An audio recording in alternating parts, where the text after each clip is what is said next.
Magandang hapon po. Ito po ang resulta ng Lotto Draw ng 5 p.m. Sabado, December 16, 2023.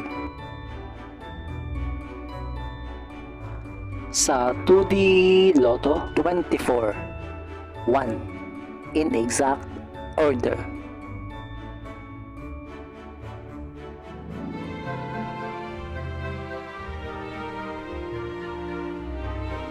Sa 3D Lotto 5, 5, 9 in exact order.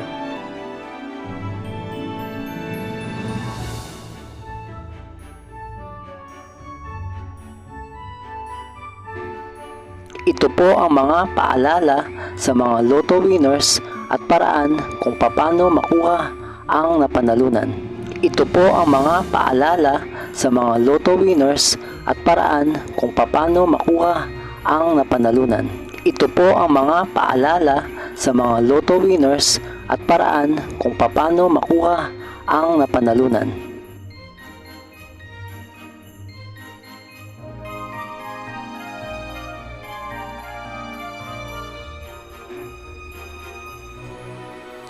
Kung nagustuhan mo ang video ito, please like, share at isubscribe mo na yan para lagi ka updated sa mga bagong Lotto results ngayon. See you again later at 9 p.m. Lotto results para sa 2D Lotto, 3D Lotto, 4D Lotto, 6D Lotto, Super Lotto, Mega Lotto, Lotto 642, Grand Lotto at Ultra Lotto. Thank you for watching this 5 p.m. draw Lotto results.